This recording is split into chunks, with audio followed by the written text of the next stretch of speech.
Beyond Time, episode 34. Suking mengabaikan Sea Zombie yang berteriak, yang kekuatan jiwanya sedang terkuras habis. Ia justru memeriksa sekelilingnya dan juga mengingat-ingat peta yang diberikan kepadanya sebagai bagian dari misi. Menurut peta, portal teleportasi ini seharusnya sulit ditemukan. Mengingat para Sea Zombie telah menunggu di sana untuk menyergap, tampaknya hal itu menunjukkan bahwa keadaan di area tersebut tidak berjalan baik bagi sekte tersebut. Jelas bukan seperti yang dijelaskan dalam deskripsi misi. Setelah Suking menyerap jiwa semua Sea Zombie, ia melihat kembali portal teleportasi dan berpikir untuk mengaktifkannya kembali lalu pergi. Jika suatu misi ternyata terlalu berbeda dari deskripsinya, para murid berhak untuk menyerah.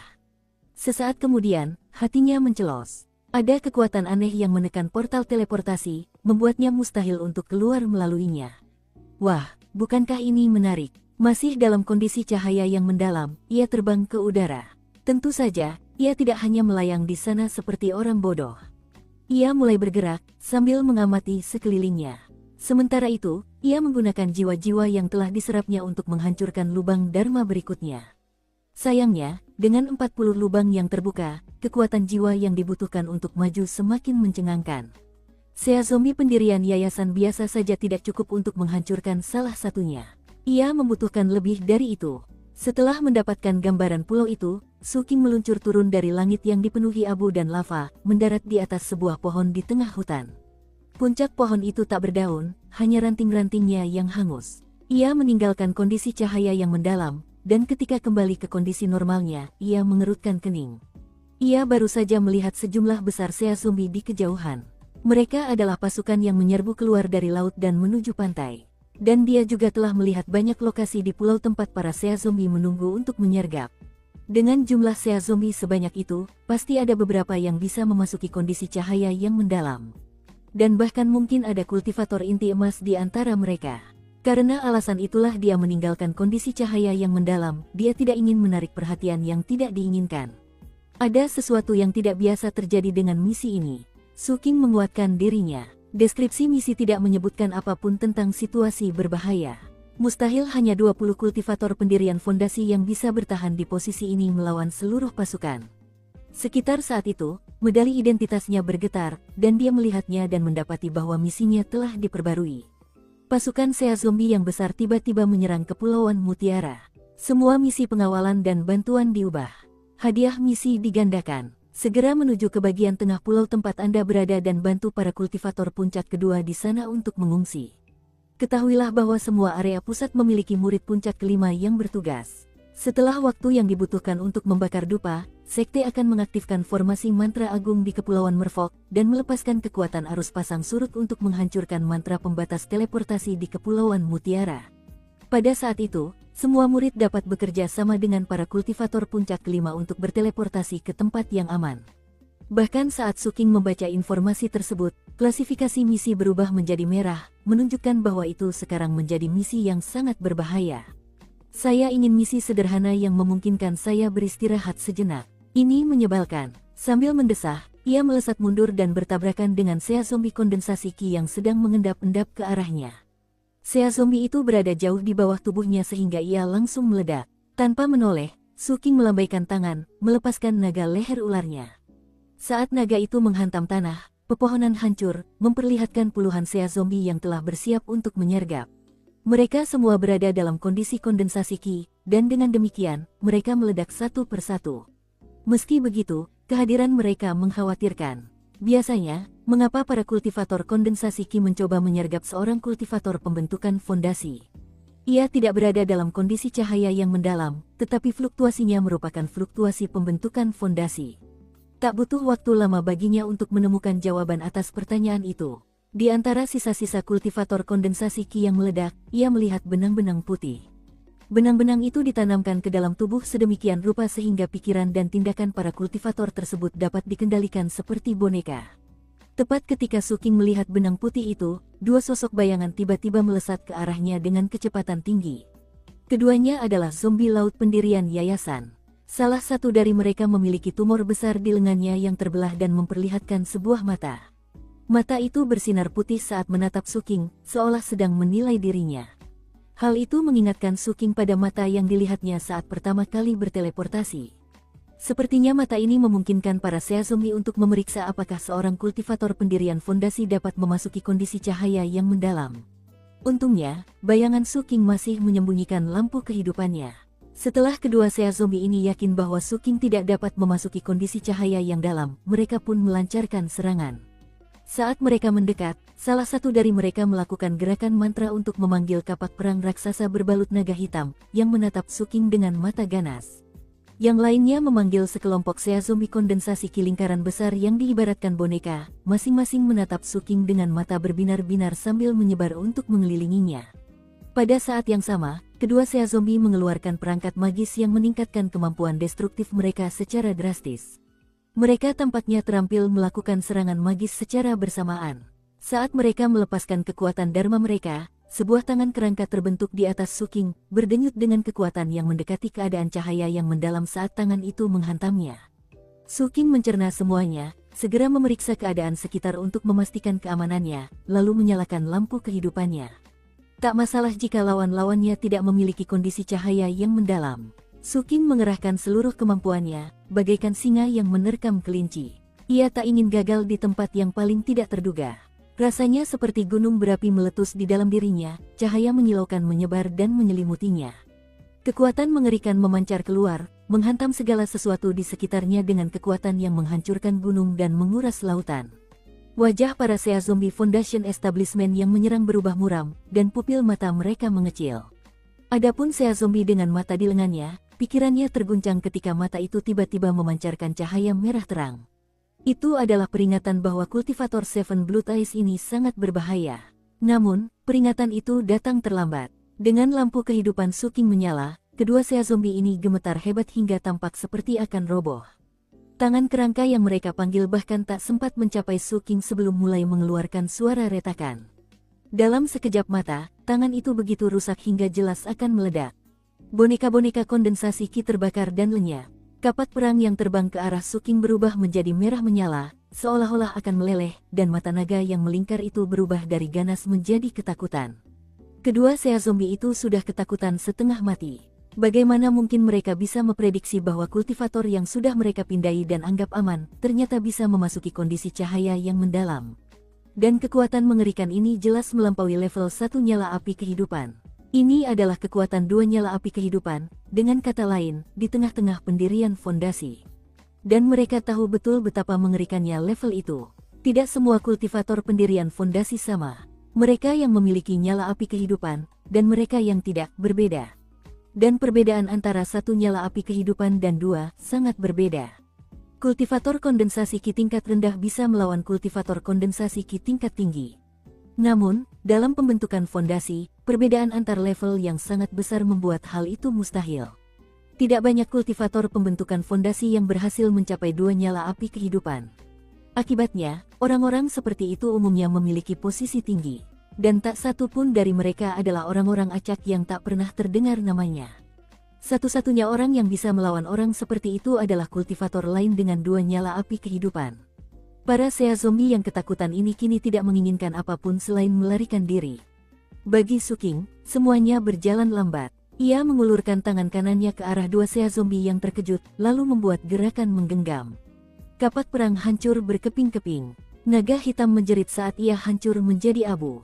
Tangan kerangkanya pun hancur berkeping-keping. Kedua Seazomi yang ketakutan itu dililit oleh kekuatan dahsyat yang menyeret mereka ke arah Su King. Kekuatan itu begitu dahsyat hingga suara retakan terdengar dari dalam tubuh mereka. Sesaat kemudian, api hitam meletus dari Su King dan menelan mereka. Mereka bahkan tak sempat berteriak. Lubang dharma mereka runtuh, tubuh mereka meledak, dan daging serta darah mereka menjadi kabut saat jiwa mereka tersedot ke dalam Su King. Ia berbalik dan pergi. Segala sesuatu terjadi dalam waktu yang dibutuhkan percikan api untuk terbang dari sepotong batu api. Dan setelah Su King menghilang, area itu menjadi sunyi, seolah-olah tidak terjadi apa-apa. Tanahnya kering, tanaman dan vegetasinya lenyap. Tangan kerangka dan kapak perangnya pun tak terlihat, dan para Seazomi telah berubah menjadi debu yang bercampur dengan abu hitam yang jatuh dari langit. Su King bergerak dalam keadaan cahaya yang mendalam, seperti sambaran petir yang melintasi pulau menuju area pusat. Ia bisa menerima perubahan dalam misinya. Situasi di medan perang dapat berubah dengan sangat cepat, dan seringkali dengan cara yang tak terduga atau tak terkendali.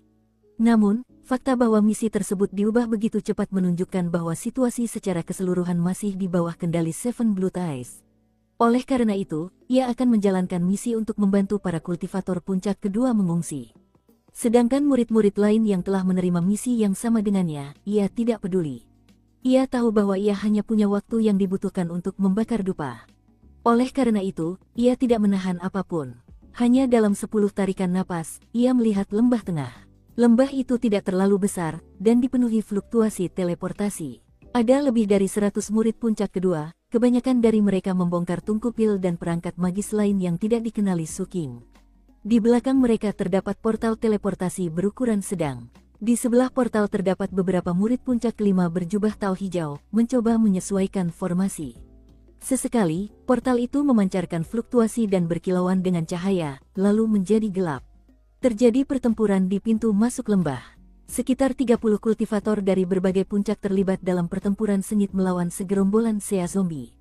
Tanah di bawah kaki mereka dipenuhi mayat, potongan anggota tubuh, dan sebagainya. Pemandangan yang mengejutkan dan mengerikan. Pertempuran tersebut terutama terjadi antara para kultivator pendirian yayasan, dan gelombang kejut dari pertempuran tersebut menyebar jauh ke segala arah. Sementara itu, di kejauhan, ada 2 kultivator yang melampaui yang lain.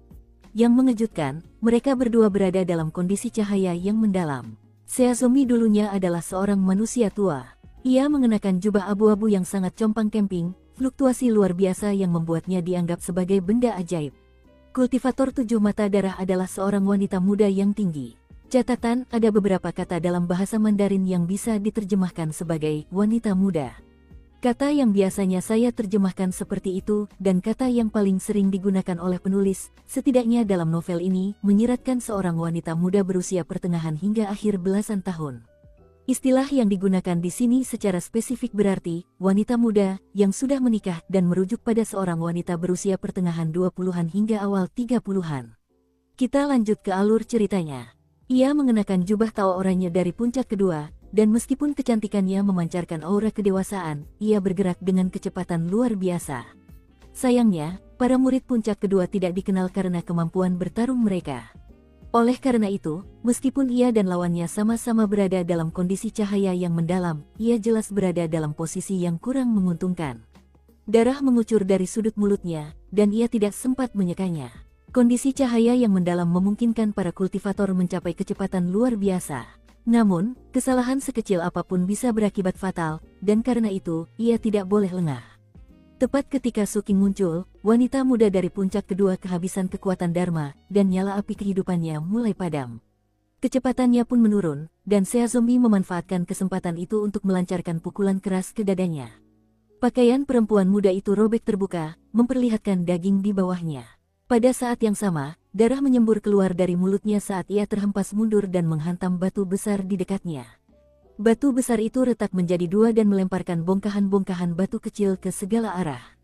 Perempuan muda itu berjuang untuk berdiri, tetapi api kehidupannya sudah padam. Sekali lagi, ia batuk darah, membuat wajahnya semakin pucat pasi. Melihat itu, sea zombie mendengus dingin, lalu mengabaikan wanita muda itu sambil berbalik menuju portal teleportasi di lembah. Sebelum sempat bergerak ke arah portal itu, ekspresinya berubah menjadi terkejut saat ia menoleh ke belakang. Kekuatan 2 api kehidupan, serunya. Dari sudut pandangnya, segala sesuatu di lembah itu bergerak lambat. Namun, di kejauhan, ia melihat sosok yang mengejutkan mendekat dengan kecepatan luar biasa. Kontras antara gerak lambat dan kecepatan luar biasa mendorong sea zombie untuk segera membalikkan badan dan melarikan diri. Karena dia hanya punya 1 nyala api kehidupan, dia tahu betul bahwa dia berbeda dari seseorang yang memiliki 2 nyala api, sama seperti seorang kultivator pendirian fondasi biasa yang tidak memiliki keadaan cahaya mendalam berbeda darinya. Sial, ada kultivator 2 api di sini. Dia sudah di tengah-tengah Foundation Establishment. Hanya sesama sea zombie yang juga punya 2 api yang bisa melawannya.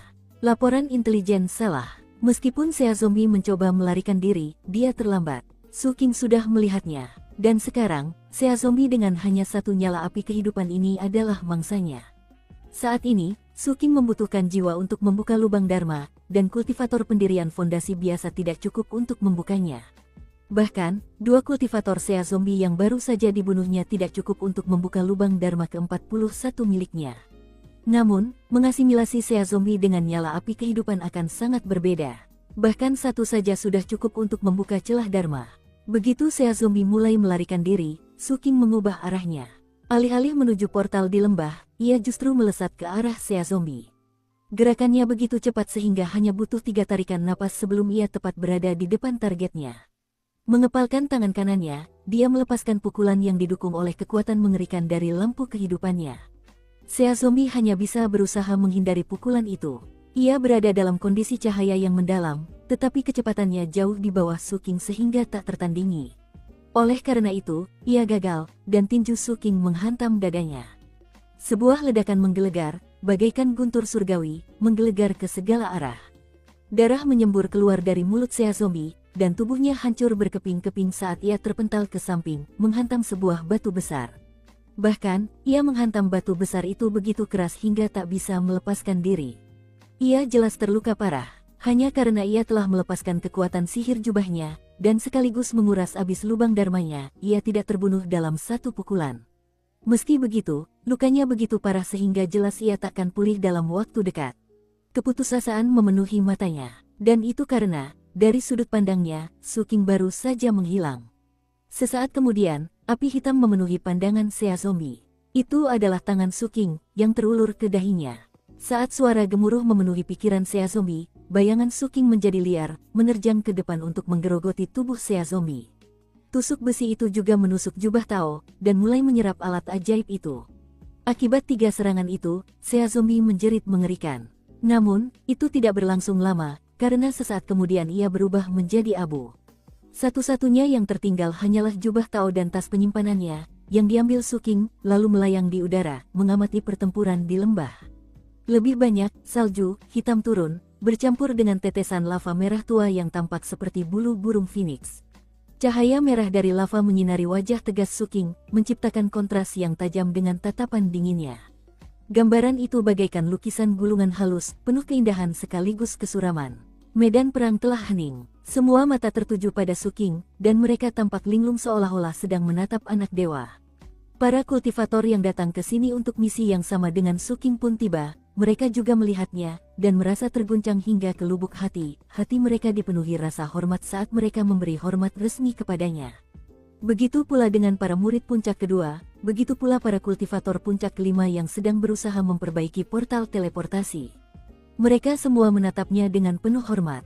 Gumuking berada di antara kerumunan, dan ketika ia mendongak ke arah Suking yang melayang di tengah salju hitam dan percikan api merah yang berjatuhan, ia tampak linglung. Itu adalah gambaran visual yang sangat mengharukan yang tak akan pernah bisa ia lupakan. Para sea zombie yang mencoba menyerbu lembah itu semuanya gemetar. Meskipun sulit menentukan siapa yang pertama, mereka mulai lari ketakutan. Celakanya bagi mereka, sebuah tusuk sate besi hitam tengah menanti mereka, demikian pula sebuah bayangan yang, karena senja telah tiba, sulit terlihat, namun sangat berminat untuk bersaing dengan Patriark Prajurit Vajra Emas. Dukung terus channel YouTube Sabta Novel. Tepat di luar lembah, tampaklah seorang perempuan muda dari puncak kedua yang akhirnya berjuang untuk berdiri. Dengan tatapan aneh di matanya, ia berkata, "Senang bertemu denganmu, kakak. Terima kasih banyak atas kebaikan hati yang telah menyelamatkan hidupku." Setelah dia berbicara, semua orang mengatakan hal serupa. "Senang bertemu denganmu, kakak. Senang bertemu denganmu, kakak." Angin bertiup, membuat salju hitam berkibar bersama rambut panjang Suking. Lalu ia mendongak, dan matanya berkilauan bagai bintang. Saat para murid memberi salam, teriakan terdengar di kejauhan saat Patriark Prajurit Vajra Emas dan bayangan melepaskan pusaran kematian. Bagi bayangan, sea zombie apapun bisa dianggap makanan, dan meskipun rasanya tidak enak, bayangan itu tidak pilih-pilih. Patriark Prajurit Vajra Emas khususnya membutuhkan perangkat magis. Namun, ia merasa kekuatannya tidak sebanding dengan bayangan, jadi ia memamerkan pertarungan tersebut. Kenyataannya, ia berharap dapat membangkitkan semangat juang bayangan. Semakin cepat bayangan menyerap musuh, semakin cepat sang patriark dapat menemukan perangkat magis tersebut. Mengingat hal itu, keadaan sebenarnya memastikan bahwa mereka bekerja sama dengan baik. Namun, dibandingkan dengan rubah tua licik sang patriark, bayangan itu sebenarnya agak kekanak-kanakan. Akibatnya, bayangan itu tidak pernah menyadari apa yang sedang terjadi, dan terus melawan semakin keras, bahkan sesekali terlihat sedikit meremehkan sang patriark. Sang patriark, pada gilirannya, menghasut bayangan itu dengan berpura-pura kesal. Jeritan Sea Zombie menciptakan kontras yang mencolok dengan para murid Seven Blood Eyes di lembah yang memberikan salam hormat kepada Su King. Setelah mengamati kelompok itu, Su King mengalihkan perhatiannya kepada wanita muda puncak kedua, yang sedang dalam kondisi sangat lemah. Mengangguk padanya, ia keluar dari kondisi cahaya yang mendalam. Ia memiliki banyak kekuatan Dharma, tetapi hanya mampu menopang penggunaan lampu kehidupannya secara berkelanjutan selama sekitar 6 jam. Oleh karena itu, ia ingin menghemat kekuatan Dharma sebanyak mungkin. Tentu saja, sebagian besar kultivator dua api yang mengetahui hal ini akan terkejut, karena mereka hanya mampu bertahan dalam kondisi cahaya mendalam selama sekitar 1 jam, mungkin lebih. Berkat semua upaya yang telah dilakukan Su King dalam kondensasi Qi untuk mempersiapkan terobosannya, ia menjadi berbeda dari kebanyakan orang. Su King pindah ke lembah. Kini setelah ia memadamkan api kehidupannya, murid-murid lain jauh lebih mudah mengenali wajahnya. Sebelumnya, mereka hanya bisa melihat sekilas wajahnya, tetapi kini mereka dapat melihat dengan jelas wajahnya yang luar biasa tampan, nyaris memesona. Semua murid yang memandang mereka, baik laki-laki maupun perempuan, merasa linglung. Tentu saja, para murid perempuan tampak linglung lebih lama daripada para murid laki-laki. Sebagian besar hal itu berkaitan dengan pemandangan memukau yang mereka saksikan beberapa saat yang lalu. Bagaimanapun, fitur wajah Su King, ditambah kekuatan dasar kultivasinya, dipadukan dengan jubah ungu dan rambutnya yang panjang dan terurai, membuat semua orang merasa seperti sedang melihat seorang abadi. Saat ia berjalan melalui lembah, semua murid puncak kedua memperlakukannya dengan penuh hormat, dan mata para kultivator wanita berbinar saat mereka diam-diam mengamatinya dari ujung kepala hingga ujung kaki. Ketika Su King melihat Gumuking di antara kerumunan, ia mengangguk kecil. Karena itu, banyak murid puncak kedua di sekitarnya melirik ke arahnya. Ia sedikit tersipu, dan hendak mengatakan sesuatu, tetapi Su King justru berjalan melewatinya menuju portal teleportasi. "Kapan kita bisa teleportasi keluar dari sini?" tanya Su King pelan. Para murid puncak kelima menyapanya dengan hormat. Kemudian salah satu dari mereka, seorang kultivator pendirian fondasi tanpa nyala api kehidupan, berkata, "Kakak, formasinya hampir siap. Setelah kekuatan arus pasang sekte tiba, kurasa kita bisa membuka portalnya." Seven Blood Eyes adalah sekte yang menganggap keuntungan sebagai hal terpenting bagi semua orang. Karena alasan itu, yang lemah menunjukkan rasa hormat yang nyata kepada yang kuat. Dan tak seorang pun akan cukup bodoh untuk berperilaku tidak pantas di depan seseorang yang lebih kuat dari mereka. Orang-orang yang melakukan hal itu akhirnya tidak berumur panjang. Itulah sebabnya murid pendirian Yayasan Puncak Kelima bertindak dengan hormat seolah-olah Su King adalah seorang tetua sekte. Tidak peduli apa yang dia pikirkan di dalam, dia memastikan untuk menunjukkan sikap yang benar di luar. Menanggapi kata-kata murid itu, Su King mengangguk, lalu menemukan tempat untuk duduk bersila dan bermeditasi. Rencananya adalah menunggu arus pasang surut, dan secara bersamaan mengerjakan bukaan Dharma ke-41-nya. Jiwa seorang kultivator pendirian Yayasan Api Kehidupan ternyata sama bermanfaatnya seperti yang dia bayangkan. Hanya butuh beberapa saat baginya untuk membuka bukaan Dharma ke-41-nya, dan bahkan membuat beberapa kemajuan dengan yang ke-42. Dia merasa sangat senang. Jika dia dapat mempertahankan tingkat kemajuan ini, maka tidak akan lama sebelum dia dapat menyalakan api kehidupan keduanya. Pada saat itu, dia akan terlihat seperti memiliki 2 api, tetapi sebenarnya akan sama kuatnya dengan seseorang yang memiliki 3 api. Sayangnya, kultivator pendirian yayasan dengan api kehidupan tidak terlalu umum. Kurasa itu semua tergantung keberuntungan. Semakin ia memikirkannya, semakin ia menyadari bahwa ia mungkin harus menerima misi berbahaya. Sambil merenungkan hal itu, lebih banyak murid memasuki lembah untuk membantu para murid puncak kedua membongkar tungku pil dan perangkat sihir mereka. Setelah semua pekerjaan selesai, para murid berkumpul di dekat portal teleportasi untuk menunggu arus pasang sekte tiba. Tentu saja, banyak dari mereka diam-diam menatap Su King dan berbisik di antara mereka sendiri. Dia adalah pilar mereka sekarang. Meskipun mereka masih di medan perang, kehadirannya membuat mereka merasa jauh lebih aman. Seiring berjalannya waktu, pulau itu berguncang dan bergetar. Bersamaan dengan itu, fluktuasi teleportasi terus menyebar. Mutagen itu juga semakin kuat. Sementara itu, langit semakin gelap, dan awan-awan di atas membuat langit tampak samar dan tak jelas, seolah-olah bahaya besar tersembunyi di dalamnya. Saat Su King duduk bermeditasi, perempuan muda dari puncak kedua mendekat, sambil memegangi pakaiannya yang robek di dadanya. Ia jelas terluka parah, karena wajahnya pucat pasi. Namun, hal itu tidak membuatnya kurang menarik. Wajahnya oval dengan alis melengkung dan mata seperti burung phoenix yang selalu tampak sedih. Usianya mungkin sekitar 30 tahun, dan karena ia terus-menerus berkutat dengan pil obat, ia mirip dengan Gu Muking karena memancarkan aroma obat yang menyenangkan. Kakak, sebelumnya aku menyembunyikan banyak mata ajaib di pulau ini. Lebih dari setengahnya telah hancur, tetapi masih cukup banyak yang tersisa untuk mendapatkan gambaran yang jelas tentang apa yang terjadi. Su King menatapnya. Sulit untuk mengatakan apakah dia melakukannya dengan sengaja, tetapi cara wanita itu berdiri di samping Su King saat ia duduk di sana membuatnya mustahil baginya untuk tidak melihat menembus bagian pakaiannya yang robek hingga ke dadanya yang setengah tertutup, seputih salju. Su King mengalihkan pandangannya untuk fokus pada wajahnya. Sementara itu, saat ia mengamati wajahnya dengan saksama, dan merasakan betapa dahsyatnya kekuatannya, jantungnya mulai berdebar kencang. Namun, ia segera menyadari bahwa ia telah bertindak tidak pantas, jadi ia menundukkan kepala, melakukan gerakan mantra, dan memanggil sebuah gambar yang diproyeksikan. Gambar tersebut memperlihatkan sejumlah besar sea zombie berhamburan ke pulau-pulau lain dari air. Pemandangan yang mengejutkan, sea zombie juga berkumpul di pulau ini, di beberapa lokasi, termasuk lembah tempat mereka berada.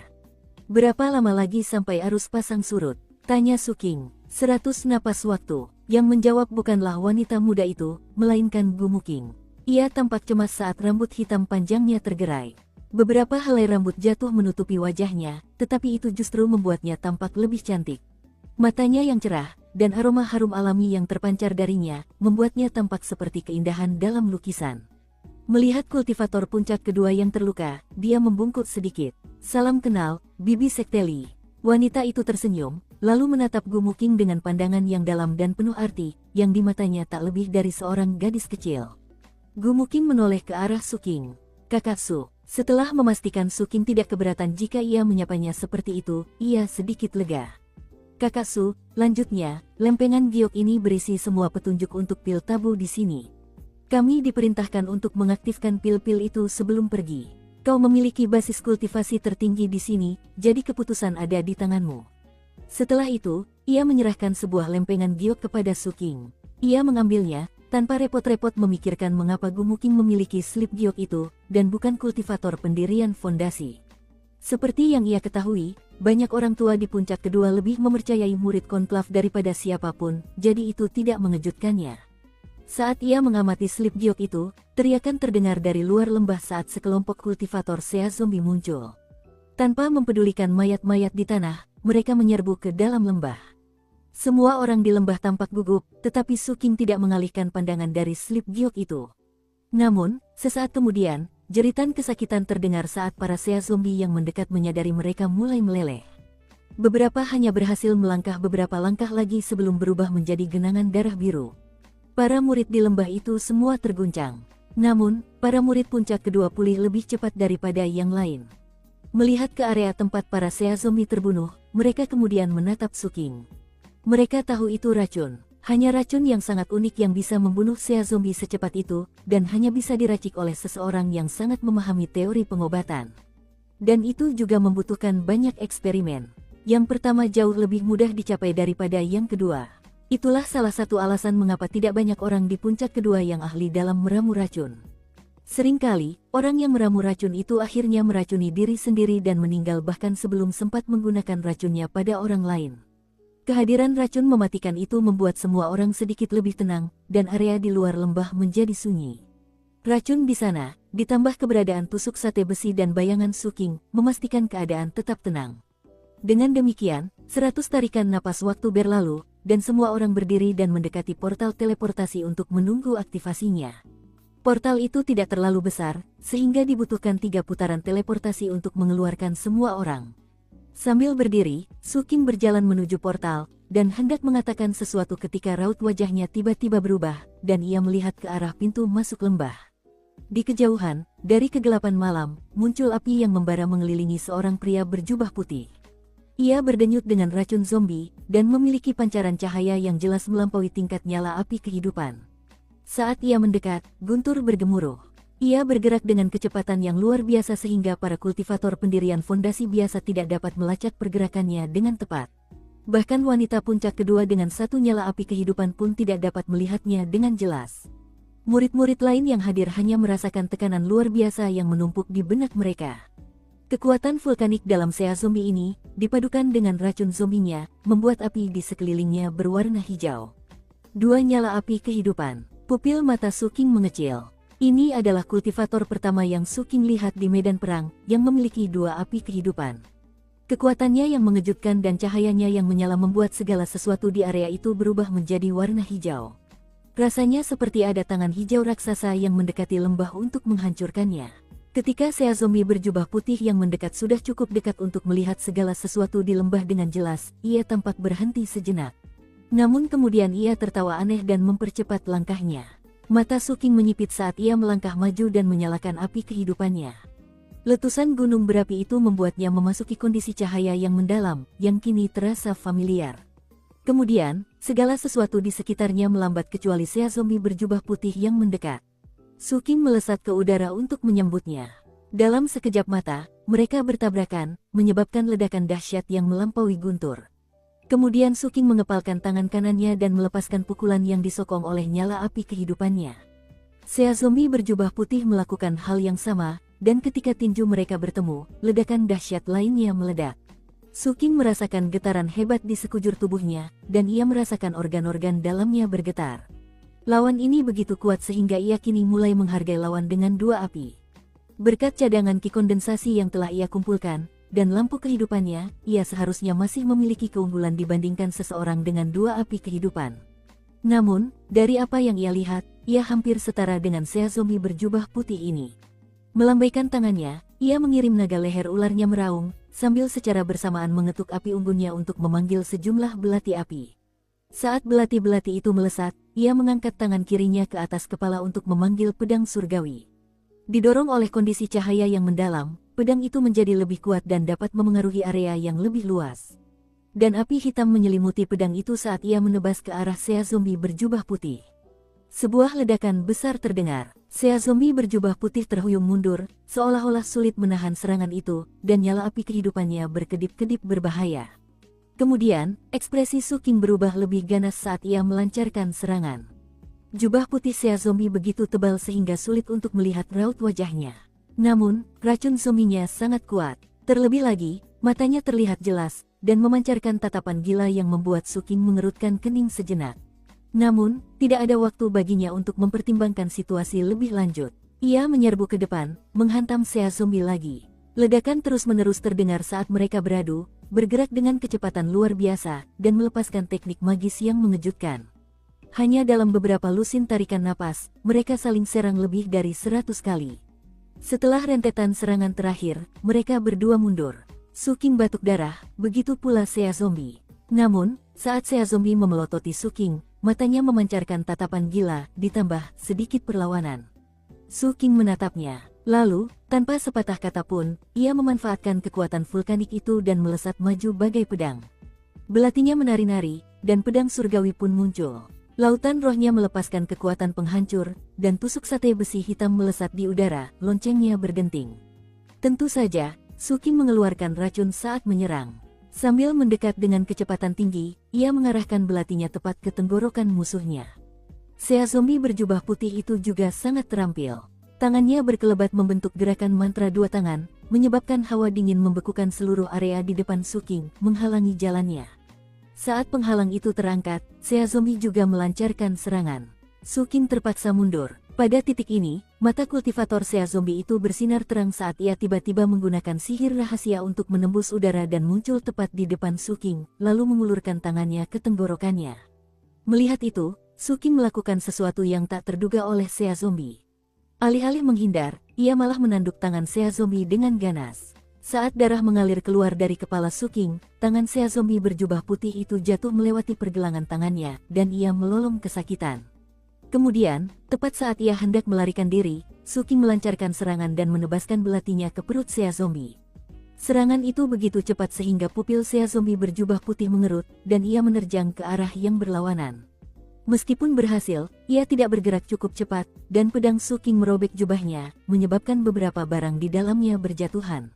Isinya memang aneh, tapi yang paling menarik perhatian siapapun yang melihatnya adalah buah-buahan. Ada jeruk keprok, persik, pir, dan tentu saja banyak apel. Suking tertegun sejenak dan memandangi semua buah itu. Yang paling menarik adalah tumpukan itu berisi beberapa apel yang sangat besar. Su King jadi bertanya-tanya mengapa Sea Zombie ini memasukkan begitu banyak benda seperti itu ke dalam jubahnya. Sea Zombie berjubah putih itu tadinya hendak mundur dengan kecepatan penuh. Namun kini ia juga membeku di tempat. Saat ia melakukannya, tudung jubahnya bergeser, dan meskipun tidak memperlihatkan wajahnya, beberapa helai rambutnya rontok. Di saat yang sama, ia menatap buah itu. Keduanya mendongak, dan tatapan mereka terkunci. Su King berdiri diam di sana. Sea Zombie berjubah putih juga berdiri diam di sana. Kemudian, tanah bergetar, dan permukaan laut di luar pulau itu bergetar hebat. Di kejauhan, terdengar suara gemuruh yang menggetarkan langit dan bumi, bagaikan auman dewa. Cahaya ungu muncul di kejauhan, bagaikan lautan ungu, menyebar dengan cepat. Jika diperhatikan lebih dekat, dapat dipastikan bahwa sumber gemuruh itu, dan cahayanya, adalah Kepulauan Merfolk.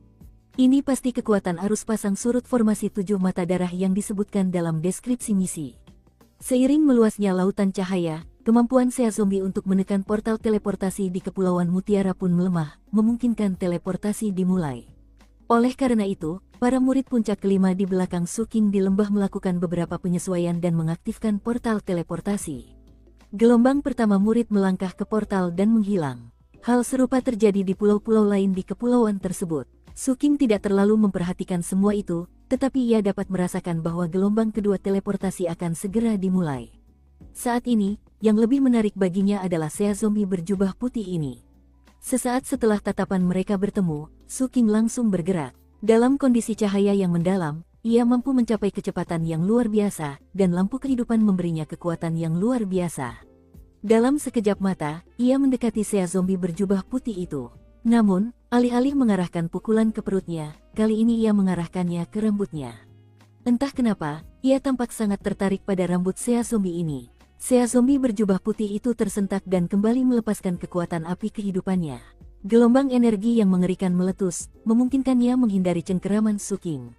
Kemudian mereka berdua mulai bertarung lagi, dan ledakan-ledakan menggema. Su King bergerak begitu cepat sehingga para kultivator di lembah bahkan tidak bisa melihatnya dengan jelas. Wanita puncak kedua, yang belum berteleportasi keluar, dengan gugup mengaktifkan kondisi pancaran mendalamnya sendiri, tetapi bahkan ia sendiri tidak dapat melihat dengan jelas apa yang sedang terjadi. Yang bisa ia lihat hanyalah serangkaian bayangan samar. Tanah berguncang, dan suara benturan yang mengerikan menunjukkan betapa berbahayanya pertempuran ini. Sea Zombie berjubah putih juga bertarung dengan presisi yang mematikan, meskipun, di tengah pertempuran yang berkecamuk, ia tampak lebih mementingkan melindungi rambutnya. Saking hebatnya, prajurit Vajra Emas Patriark tidak mampu berbuat apa-apa, sang Patriark tidak dapat mengejarnya, dan bahkan, hampir tidak dapat melihatnya. Hal yang sama terjadi pada bayangan Su King. Dibandingkan dengan Sea Zombie berjubah putih, bayangan itu bergerak lebih lambat. Namun, Su King menyerang dengan brutal dan ganas. Beberapa kali, ia hampir berhasil menjambak rambut lawannya. Pada satu titik, ia mengerahkan kekuatan dharmanya ke dalam tinjunya, tetapi kemudian menghindar ke samping untuk menghindari serangan Sea Zombie, lalu menghempaskan lututnya dengan ganas ke arah bagian bawah tubuh lawannya. Ekspresi Sea Zombie berjubah putih itu berubah. Namun, Sea Zombie ini adalah lawan yang ganas. Ia menangkis lututnya dengan satu tangan, membuka mulutnya, dan menyemburkan racun zombie dalam jumlah besar. Serangan racun itu seakan-akan langsung melelehkan Su King. Namun, ekspresi wajah Su King tetap sama seperti sebelumnya. Dengan serangan lututnya yang berhasil dihalangi, ia berputar, melemparkan kaki kirinya ke arah kepala Sea Zombie seperti cambuk. Sebuah ledakan menggema, dan keduanya terpisah. Tanpa ragu sejenak, Su King melakukan gerakan mantra, menyebabkan api hitam mengamuk membentuk banyak tangan, yang kemudian melesat ke arah Sea Zombie. Saat itu, Sea Zombie sudah terengah-engah. Jelas sekali pertarungan ini sangat menguras tenaganya. Sambil melolong, ia mengulurkan tangan dan melakukan gerakan mantra, lalu mendorong tangannya ke arah Su King. Seketika, udara di depannya runtuh dengan sendirinya, efeknya menyebar dengan cepat ke arah Su King. Ekspresi Su King berubah, dan ia menghindar ke samping. Saat ia menghindar, Sea Zombie berjubah putih itu tiba-tiba melesat, muncul tepat di depannya dan mengulurkan tangannya untuk memukul dadanya. Su King terguling mundur sekitar 300 meter, darah mengucur dari mulutnya. Kemudian ia menstabilkan diri dan kembali menyerang. Saat ia melakukannya, 10 pedang langit muncul di atasnya yang ia tebas dalam sebuah serangan. Pupil mata Seazomi mengerut. Ia tak sempat menghindar, dan serangan itu pun menebasnya, membuatnya terpental 300 meter, darah menyembur dari mulutnya. Namun, ia segera membalas serangan itu. Kedua lawan kembali beradu di udara, dan kali ini lutut Suking kembali melayang dengan ganas ke arah bagian bawah tubuh lawannya. Seolah-olah Suking tahu bahwa bagian bawah tubuh lawannya adalah titik lemahnya. Seazomi berjubah putih itu mengumpat, tetapi suaranya hilang dalam kekacauan pertempuran. Kemudian, tatapan gila muncul di matanya. Alih-alih menangkis serangan itu, ia malah melontarkan lututnya ke arah Suking. Tepat pada saat yang sama, Suking berhasil mengulurkan tangan dan mencengkeram segenggam rambut lawannya. Salah satu dari mereka mengerang teredam, yang lain berteriak sedih. Erangan teredam datang dari Suking, dan teriakan memilukan datang dari Seazomi. Meskipun keduanya berseru dengan cara yang berbeda, saat mereka mundur, kedua lutut mereka tertekuk secara tidak wajar. Namun, tekukan lutut Seazomi yang canggung menunjukkan bahwa cederanya jauh lebih parah. Terlebih lagi, keringat menetes di wajahnya. Suking mundur, matanya berbinar-binar. Seazomi memperhatikan, ia mengangkat segenggam rambut itu. Lalu rambut itu berubah menjadi abu. Pemandangan yang sangat familiar, hanya saja kali ini, hanya segenggam rambut, bukan sehelai. Saat abu menghilang, Suking bersiap untuk maju lagi. Namun, saat itulah sebuah suara mendesak terdengar di belakangnya. "Kakak, arus pasang surut akan segera berakhir. Ini kesempatan terakhir untuk berteleportasi keluar." Mendengar itu, mata Suking menyipit. Pada saat yang sama, terlihatlah di cakrawala, gumpalan api hitam mendekat, menyebar di angkasa. Di dalam api itu terdapat Seazomi yang tampak seperti seorang anak laki-laki, tangannya tergenggam di belakang punggung sambil menatap Kepulauan Mutiara. Saat ia bergerak, laut di bawahnya terbelah, membentuk lembah dengan dua tebing air raksasa di kedua sisinya. Kepulauan Mutiara bergetar hebat, dihantam kekuatan dahsyat, dan angin kencang menerjang mereka. Tatapan Suking mengeras, dan tanpa ragu, ia mundur kembali ke lembah. Pada titik ini, gelombang teleportasi kedua telah berakhir, dan gelombang ketiga dimulai. Para murid Seven Blood Eyes di portal sebelumnya mengamati pertarungan Suking dengan saksama sambil menunggu portal. Namun kini mereka menunggu Suking bergabung. Begitu ia muncul di antara mereka, para murid puncak kelima segera mengaktifkan portal. Berkat arus pasang surut yang terus-menerus, cahaya berkilauan di portal. Seazomi berjubah putih itu tidak mengejar. Matanya terpaku pada Suking, dan meskipun jarak di antara mereka begitu jauh, dan teleportasi dimulai, mereka berdua bisa melihat ekspresi aneh di mata masing-masing. Kemudian, cahaya teleportasi mencapai puncaknya, dan tatapan mereka berakhir saat Suking tersapu pergi. Setelah Suking dan murid-murid lainnya pergi, Seazomi berjubah putih itu mendongak ke langit dan menyadari bahwa Seazomi inti emas yang datang telah pergi ke pulau lain. Sambil menggertakkan giginya menahan rasa sakit, ia menggosok lututnya dengan kuat, lalu menyentuh bagian kepalanya yang rambutnya telah tercabut. Apa sebenarnya yang terjadi? Bagaimana bisa bocah nakal itu menjadi sekuat itu dalam waktu sesingkat itu? Aduh, kurasa dia juga mengenaliku. Dia mengincar bagian bawah tubuhku. Dan sepertinya dia mencoba mencabut rambutku karena balas dendam. Ini menyebalkan. Dia tidak menghormati atasannya. Lagi pula, terakhir kali aku hanya mencabut sehelai rambut, kan? Misi besarku ini ternyata tidak mudah. Kalau aku mau dapat hati zombie level tinggi, aku harus bayar banyak poin merit. Aku sudah berinvestasi banyak untuk menyamar jadi Seazomi. Aku cuma mau menakut-nakuti mereka, ambil beberapa tungku pil, terus aku serahkan untuk poin prestasi. Dan begitu sadar bocah itu ada di sini, aku cuma mau menghajarnya habis-habisan sebagai balasan atas racun di terowongan di Kepulauan Merfolk itu. Aduh, Seazomi berjubah putih itu mengibaskan lengan kanannya yang setengah hancur, lalu menggunakan metode yang tak diketahui untuk menumbuhkan kembali tangannya. Terengah-engah, ia butuh waktu singkat untuk pulih. Sambil mengumpat dalam hati, ia terhuyung-huyung ke tempat buahnya jatuh ke tanah. Sebagian besar buah telah hancur. Hanya tersisa setengah dari salah satu apel besar. Dengan hati-hati mengambilnya, ia menggigitnya dalam-dalam. Namun kemudian, matanya terbelalak dan ia meludahkannya. Ini beracun, teriaknya marah. Saat itu, ia menyadari situasi ini tidak bisa diterima.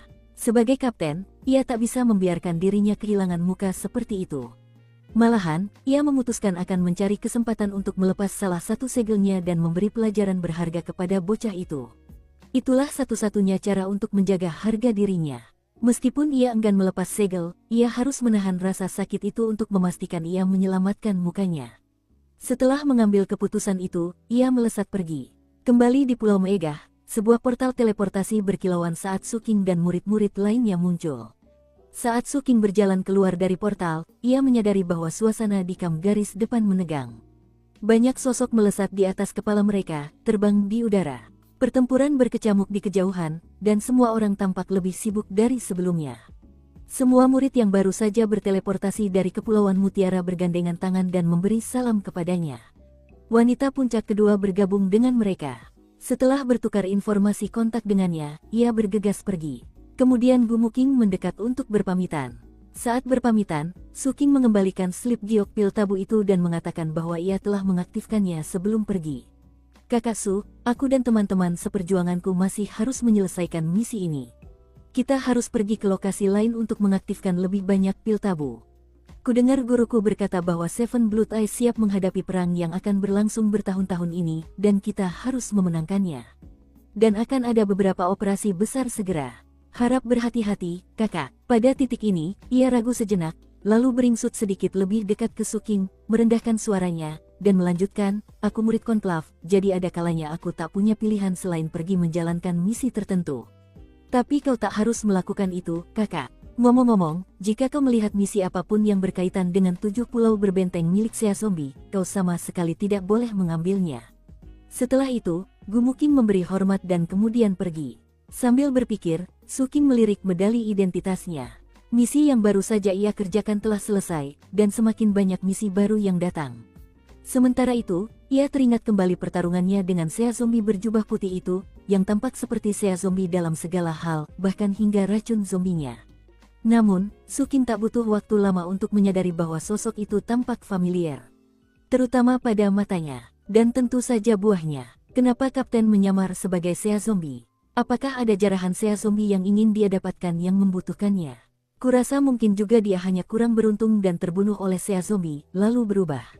Jika orang lain, Suking akan menganggap opsi kedua adalah yang paling mungkin. Namun, dengan Kapten, sepertinya opsi pertama lebih sesuai dengan kepribadiannya yang liar. Mengingat betapa piciknya Kapten, aku yakin dia pasti tidak senang dengan akhir pertarungan kita. Basis kultivasinya sungguh tak terduga.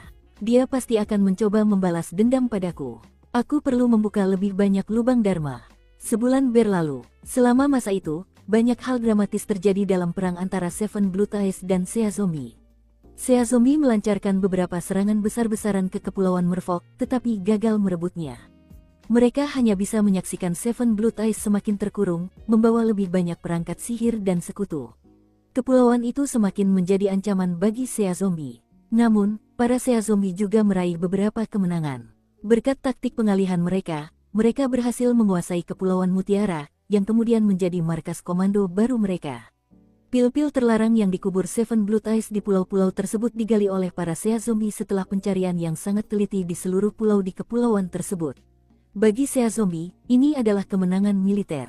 Bagi Seven Blood Eyes, ini adalah kesalahan yang memalukan. Dan dalam perang, kesalahan bisa berakibat fatal. Selama sekitar setengah bulan, Seven Blood Eyes ditempatkan dalam posisi pasif, sehingga terjadi 2 serangan Sea Zombie berbahaya yang hampir berhasil merebut Kepulauan Merfolk. Pada suatu kesempatan, pemimpin puncak-puncak ketiga disergap oleh Sea Zombie dan hampir tewas. Hanya dengan menggunakan teknik yang disebut Gruedeat Substitution, ia berhasil melarikan diri dengan luka parah. Selain itu, pemimpin puncak-puncak ke-6 juga disergap dan terluka parah. 10 tetua inti emas terluka parah hingga hampir mati. Semua itu merupakan pukulan telak bagi moral Seven Blood Eyes dan mengakibatkan penurunan partisipasi misi secara langsung. Ini merupakan salah satu kelemahan besar dalam metode operasi Seven Blood Eyes. Ketika mereka berada di atas angin, para murid bertindak sekejam serigala atau harimau. Namun, ketika keadaan tidak berjalan baik, para murid mudah kehilangan keberanian. Dan ketika itu terjadi, tidak mudah untuk pulih. Setelah jebakan Sea Zombie berhasil merebut Kepulauan Mutiara, Seven Blood Eyes melancarkan serangan balasan. Setengah bulan kemudian, di tengah malam, suara gemuruh yang intens menggema. Suking, yang baru saja kembali ke Pulau Maegah dari misi kecil, memandang keluar dan melihat banyak puncak gunung menjulang dari laut. Bersama-sama, mereka membentuk barisan pegunungan yang megah. Saat air laut bergolak, pegunungan itu terus menanjak, hingga tampak seperti tulang punggung. Dengan menggunakan naga leher ularnya, Suking melihat ke bawah air dan menyadari bahwa itu sebenarnya seekor binatang buas yang sangat besar. Binatang buas itu tampak familiar. Itu adalah seekor anjing laut, dan pegunungan itu adalah punggung anjing laut itu. Saking besarnya, pulau-pulau di Kepulauan Mutiara tampak seperti semut-semut tak berarti. Si anjing laut itu tiba-tiba terguling, dan Kepulauan Mutiara pun hancur total. Setelah itu, si anjing laut, yang hanya memperlihatkan sebagian punggungnya di atas permukaan air, pergi. Serangan anjing laut itu sangat mengejutkan para sea zombie. Entitas seperti itu berada beberapa tingkat di atas mereka, dan jelas bukan sesuatu yang bisa begitu saja dimintai bantuan oleh Seven Blood Eyes. Namun, entitas itu telah datang, dan jelas-jelas mengincar Kepulauan Mutiara. Bahkan Suking terguncang oleh apa yang terjadi. Kejadian ini memberikan dorongan moral yang besar bagi Seven Blood Eyes. Terlebih lagi, ada pengumuman resmi terkait masalah ini. Pengumuman tersebut memperjelas bahwa anjing laut itu datang atas perintah penguasa puncak dari puncak keempat. Bertahun-tahun yang lalu, penguasa puncak itu berteman dengan kadal raksasa itu, jadi ia datang untuk menghancurkan Kepulauan Mutiara sebagai bantuan. Menurut pengumuman resmi, semuanya telah diatur sebelumnya. Dengan kata lain, seluruh situasi di Kepulauan Mutiara merupakan jebakan ganda. Seven Blood Eyes telah mendorong para sea zombie untuk menyerangnya, dan telah mengubur pil tabu di sana untuk memancing mereka. Sea zombie telah jatuh tepat ke dalam jebakan. Hasil akhirnya adalah peningkatan moral instan bagi Seven Blood Eyes. Tentu saja, para pengikut Seven Blood Eyes tidak bodoh, dan para sea zombie pada dasarnya licik. Tak perlu banyak analisis bagi siapapun untuk sampai pada kesimpulan bahwa kisah para pemimpin Seven Blood Eyes mungkin hanya sebagian benar. Lagi pula, jika Fort Picklord bisa mendapatkan sea lizard raksasa untuk menghancurkan seluruh kepulauan, mengapa tidak mengirimnya untuk menyerang pulau-pulau berbenteng milik sea zombie atau pulau utama mereka? Jadi, masalah ini menimbulkan banyak pertanyaan, dan banyak orang berasumsi ada hubungannya dengan kepala suku Seven Blood Eyes. Mengenai apa yang sebenarnya terjadi, hanya para pemimpin Seven Blood Eyes yang tahu. Bagaimanapun, Kepulauan Mutiara telah hilang, dan para sea zombie di sana telah dikalahkan. Seven Blood Eyes memanfaatkan situasi ini untuk melancarkan serangan terhadap posisi sea zombie di sekitar Kepulauan Merfolk. Serangan ini sekaligus menjadi seruan untuk serangan umum. Pasukan utama sea zombie terus-menerus terpukul mundur dan terpaksa bertempur secara defensif. Seven Blood Eyes terus menekan, memaksa garis pertempuran semakin menjauh dari Kepulauan Merfolk dan semakin dekat ke wilayah sea zombie. Kini, satu-satunya penghalang antara pasukan Seven Blood Eyes dan pulau utama sea zombie hanyalah 7 pulau berbenteng mereka. Itulah garis pertahanan terakhir mereka. Kedekatan musuh memberi tekanan besar pada sea zombie. Namun, karena serangan balik mereka yang sengit, pertempuran akhirnya menemui jalan buntu. Dukung terus channel YouTube Sabta Novel. Ada korban di kedua belah pihak, meskipun sea zombie mengalami nasib yang lebih buruk. Meskipun demikian, Seven Blood Eyes juga menderita kerugian yang mengerikan. Akibatnya, sudah ada gelombang lamaran dari para murid yang ingin meninggalkan pertempuran. Meskipun sekte tersebut tidak menolak lamaran tersebut, mereka melawan tren tersebut dengan menawarkan hadiah yang lebih besar untuk misi-misi, termasuk gelombang pertama kesempatan yang ditakdirkan untuk pembentukan inti. Mereka juga menambahkan 2 kartu truf. Yang pertama adalah 50 proyeksi harta magis. Setiap murid yang mencapai 50 teratas akan dapat memanggil proyeksi harta magis sekte tersebut. Harta karun magis adalah benda-benda legendaris, yang masing-masing memiliki kekuatan yang mengguncang langit dan bumi. Bahkan, benda-benda itu begitu tak terbayangkan sehingga Seven Blood Eyes hanya memiliki satu benda seperti itu. Namun, proyeksi benda itu pun akan sangat mengejutkan. Berita itu menyebabkan kegemparan besar di antara para murid yang berpartisipasi dalam perang. Namun, kartu truf kedua bahkan lebih mengejutkan. Dan itu adalah, sang patriark akan menerima 10 murid pendirian yayasan sebagai murid sekte dalam dan 3 kultivator inti emas sebagai murid penerus. Para murid akan dipilih berdasarkan misi yang telah mereka selesaikan dan berapa banyak sea zombie yang mereka bunuh. Berita ini menyebabkan keributan di kalangan pengikut Seven Blood Eyes sehingga banyak dari mereka yang ingin meninggalkan perang berubah pikiran dan tetap tinggal. Lagi pula, selama bertahun-tahun, sang patriark tidak menerima satupun murid. Dan mengingat ia baru saja mengalami terobosan, jelaslah bahwa siapapun yang ia pilih sebagai murid akan mendapatkan manfaat yang luar biasa. Berada di posisi itu akan membuat seseorang seperti ikan mas yang melompati gerbang naga. Seorang murid sekte dalam akan lebih unggul daripada para tetua, dan akan berdiri di atas pijakan yang sama dengan para penguasa puncak. Dan seorang murid penerus adalah posisi yang bahkan lebih tinggi. Berita itu tidak hanya menarik bagi para kultivator pendirian yayasan. Bahkan para kultivator inti emas pun tergerak. Mereka bahkan tidak yakin kapan sekte akan menawarkan hadiah seperti ini lagi. Dari semua ini, dapat dilihat betapa bertekadnya Seven Blood Eyes untuk mengalahkan Sea Zombie. Su King tersentuh, tetapi ia segera menepis keinginannya untuk mengejar tujuan mulia tersebut. Meskipun imbalannya luar biasa, ia tahu bahwa ada banyak orang kuat di sekte tersebut. Ia jauh dari yang terkuat di tahap pendirian fondasi, karena setiap puncak gunung memiliki murid dengan 3 api kehidupan. Dengan orang-orang seperti itu di sekitarnya, akan sulit untuk mendapatkan kesempatan magang tanpa mempertaruhkan nyawanya. Meskipun begitu, ia yakin bisa masuk 50 besar, dan dengan demikian mendapatkan akses harta karun ajaib itu. Peringkat keseluruhan untuk upaya perang berbeda dari jumlah korban. Peringkat keseluruhan mempertimbangkan misi dan jumlah korban, serta dibobot berdasarkan jenis misi dan persyaratannya. Karena Su King yang agak liar sebelumnya mencoba menggelembungkan jumlah korbannya, namanya hampir masuk 50 besar. 73, gumamnya sambil menerima misi lainnya. Setengah bulan berlalu, dan selama waktu itu, nama Su King meroket ke peringkat 59. Bersamaan dengan itu, seiring ia membantai lebih banyak Sea Zombie, lubang dharmanya terus terbuka. Kini ia berada di peringkat 44. Seiring perkembangannya, ia membutuhkan lebih banyak jiwa. Suatu hari, saat dia baru saja menerima misi bala bantuan, panggilan pribadi muncul di medali identitasnya. Jelas itu pesan dari seseorang yang penting, karena pesan itu langsung membatalkan semua misi lain, bahkan misi yang baru saja ia terima. Malahan, ia langsung menerima hadiah untuk misi itu, meskipun tidak melakukan apapun. Su King, murid pendirian Yayasan Puncak Ketujuh, datanglah ke Pulau Joyne dan laporkan ke tenda komando di sana. Wakil Kepala Puncak-Puncak Ketujuh ingin bertemu denganmu.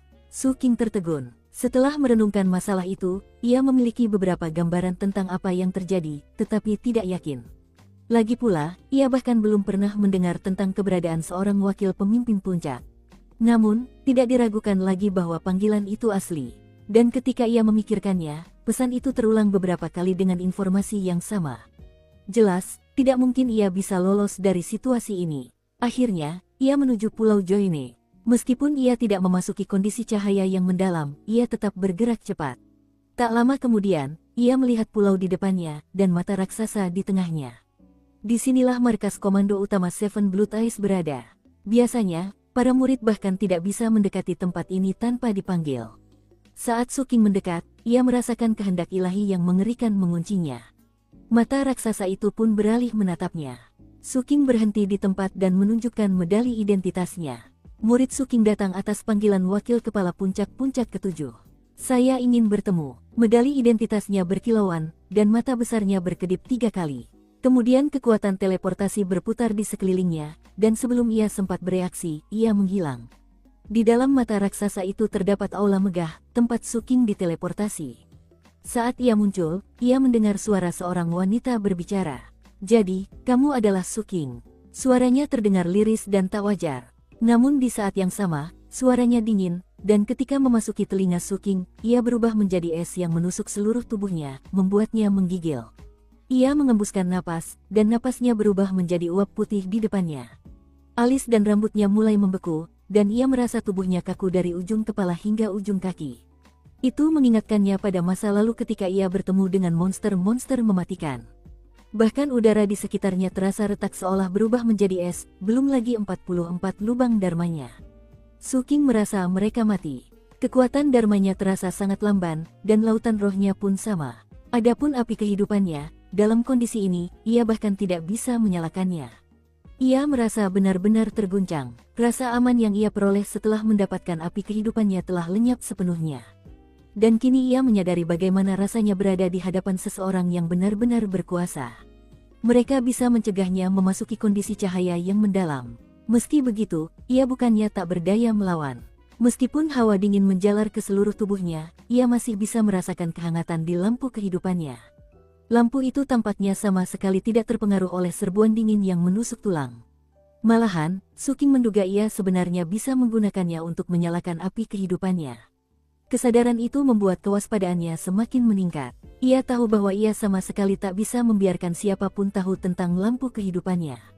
Setelah memastikan bayangannya masih menyelimuti lampu itu, ia menarik napas dalam-dalam dan, dengan susah payah, berbalik.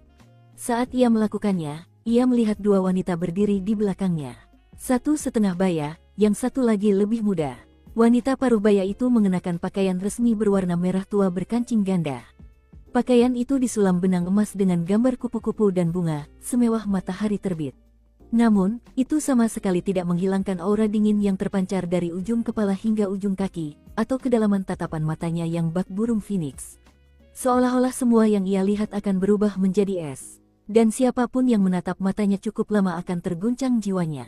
Saat ini, wanita ini sedang menatap Suking. Pakaiannya bukan pakaian puncak gunung tertentu. Dan Suking belum pernah melihatnya di Seven Blue Ties. Namun, ia pernah melihat wanita muda yang berdiri di sampingnya. Ia mengenakan jubah tao yang tebal berwarna ungu pucat, hampir menyerupai gaun resmi.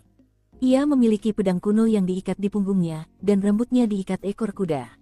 Ia tampak gagah berani dan tangguh, tetapi di saat yang sama, kulit apapun yang tidak tertutupi pakaiannya tampak cerah dan sedikit kemerahan. Ia tampak heroik, tetapi di saat yang sama, hangat dan lembut. Bahkan, ia tersenyum padanya, dan matanya seperti bulan sabit yang berkilauan. Gadis ini tak lain adalah Ding Sui. Ia mengerjap beberapa kali sambil menatapnya, senyum misterius tersungging di wajahnya. Kakak Su, ini bibiku. Dia wakil penguasa puncak-puncak ketujuh, membantu pamanku, penguasa puncak. Dalam kata-kata lembut Ding Sui terdapat semacam peringatan. Meskipun tatapan mata wakil pemimpin puncak saja sudah membuat Suking merasa seperti akan membeku, ia menangkupkan tangannya dengan hormat dan berkata, "Saya murid Suking." "Salam kenal, wakil pemimpin puncak." Dia tampak terkejut melihat reaksinya seperti itu. Sambil menatapnya dari atas ke bawah, dia berkata, "Santai saja." Ia bisa melihat betapa terangnya mata keponakannya. Karena pernah mengalaminya sendiri, ia tahu apa arti tatapan itu. Sambil mendesah dalam hati, ia mengurangi intensitas dingin di tatapannya. Suaranya juga terdengar lebih lembut saat ia berkata, "Aku memanggilmu ke sini hari ini untuk memberimu misi. Aku ingin kau menjadi pelindung Dao Ding Sui untuk sementara waktu." "Bibi," Ding Sui berkata dengan cepat, mengulurkan tangannya untuk meraih lengan wanita tua itu, "Kami hanya teman yang saling membantu." Ekspresi Suking tetap sama seperti sebelumnya, dan ia tetap berdiri di tempatnya seperti sebelumnya. Namun, di dalam hatinya, ia terkejut. Salah satu alasannya, ia tak pernah menyangka Ding Sui akan memiliki latar belakang yang begitu mengesankan. Selain itu, dari apa yang ia lihat, basis kultivasi wakil penguasa puncak ini memberinya perasaan yang sama seperti ketika ia bertemu para penguasa puncak di laut. Lebih dari sebelumnya, dia menyadari betapa menakutkannya orang-orang setingkat penguasa puncak. Menanggapi luapan amarah Ding Sui, tatapan dingin wanita paruh baya itu berubah sedikit lebih hangat. Sambil mengelus kepala Ding Sui, ia berkata, "Suking, aku tahu kau dan Ding Sui berteman. Jadi, aku tidak meminta ini darimu sebagai wakil pemimpin puncak. Sebaliknya, aku meminta ini sebagai anggota generasi yang lebih tua. Garis depan memang tidak aman, tetapi Ding Sui harus berada di sini. Dan aku punya urusan lain yang tak bisa kuabaikan. Aku mengkhawatirkan keselamatan Ding Sui, jadi aku ingin kau menjaganya selama sebulan. Bagaimana menurutmu? Setelah misi ini selesai, aku akan memberimu hak untuk meninggalkan perang kapanpun kau mau. Selain itu, aku juga akan memberimu 3 jimat teleportasi entropi." Ketika Suking mendengar jimat teleportasi entropi, jantungnya berdebar kencang. Jimat teleportasi entropi adalah sejenis jimat giok yang sebenarnya lebih mahal daripada perangkat magis. Satu jimat biasanya dijual seharga lebih dari 700,000 sampai 800,000 batu roh. Mereka juga sangat langka, dan ketika muncul, orang-orang sering berebut untuk mendapatkannya. Dulu, ketika Suking pergi ke paviliun kecerahan di distrik Robright, puncak ke-6, ia pernah melihatnya, tetapi tidak dijual. Barang-barang seperti itu bisa dihitung sebagai nyawa tambahan, karena kau hanya perlu menghancurkannya, dan benda itu akan memindahkanmu secara acak ke lokasi lain. Lokasinya bisa dekat, atau bisa juga 5.000 km jauhnya. Hal ini saja sudah menunjukkan bahwa Ding Sui secara khusus meminta Suking untuk menjadi pelindung daunnya. Lagi pula, ada banyak sekali ahli top yang akan bersaing sengit untuk mendapatkan 3 jimat teleportasi entropi. Suking menatap Ding Sui. Ketika dia menyadarinya, dia tersipu sedikit dan memberinya senyuman manis. Melihat itu, bibi Ding Sui menggelengkan kepalanya. Sambil menyerahkan sekantong perbekalan kepada Ding Sui, ia berkata dengan tenang, "Kalian berdua yang memutuskan." Setelah itu, dia berbalik dan pergi. Melihat itu, Ding Sue bergegas menghampiri Suking dan berkata, "Kakak Suking, bibiku biasanya tinggal di Kepulauan West Coral, bukan di Seven Blue Ties. Ingat waktu kau mengantarku menyeberangi lautan. Aku sudah bilang aku akan mengunjunginya." 3. Zhao Zongheng bersikeras ikut denganku, dan bibiku begitu baik sampai memberinya pil obat. Kalau kau ikut denganku, aku yakin dia akan memberikannya padamu. Zhao Zongheng menggunakan pil itu untuk membuat ikan paus naga laut terlarangnya. Dasar pelit, Suking berpikir sejenak, lalu menatap Ding Sue dan bertanya, "Siapakah Seven Peak Lord bagimu?" "Dia pamanku," katanya sambil tersenyum. Suking tidak mengatakan apapun sebagai tanggapan. "Bibi dan paman saya adalah rekan Taois, tetapi mereka memiliki pandangan yang berbeda dalam beberapa hal, dan karena itu, bibi saya pindah dari Seven Blue Ties. Itulah sebabnya dia sekarang tinggal di Kepulauan West Coral. Namun, karena perang, dia kembali. Kakak Suking, bisakah kau bersedia mengawasiku? Aku di sini untuk mengisi resumeku. Begini, murid-murid konklav sering dinilai. Dan pamanku ingin mengirimku ke koalisi 7 sekte. Jika lamaranku diterima, aku harus punya pengalaman hidup. Ngomong-ngomong, kedepannya, aku ingin sekali fokus pada tanaman dan vegetasi. Karena itulah aku berharap kau bisa membantu." Ding Sue menjelaskan seluruh situasinya dengan sangat lugas. Pada saat yang sama, ia menyerahkan tas penyimpanan itu ke tangan pria itu. Jelas, ia akan memberinya jimat teleportasi entropi, entah pria itu setuju atau tidak. Pria itu menatap tas penyimpanan itu, lalu menatap Ding Sue. Ia selalu menyukai cara wanita itu tampak begitu antusias mempelajari hal-hal baru. Entah itu Sleep Giok Foundation Establishment yang diberikannya, atau 3 jimat teleportasi entropi ini, ia tahu ia tidak punya alasan logis untuk menolak bantuannya. Jika ia menolak, ia akan merasa bersalah. Maka ia mengangguk. Di dalam tas penyimpanan itu terdapat slip giok bercahaya yang berdenyut dengan kekuatan Dharma. "Keren. Terima kasih, Kakak Suking." Ding Sue tampak sangat gembira, bahkan mengulurkan tangan untuk meraih lengan Suking, meskipun Suking menariknya menjauh dari jangkauannya. Suking tampak tidak terganggu. Sambil tersenyum, ia menuntun Suking ke portal teleportasi terdekat untuk meninggalkan markas komando pusat. Setelah itu, Ding Sue menghabiskan malam bersama bibinya, dan sisa waktunya bersama Suking untuk menimba pengalaman di garis depan.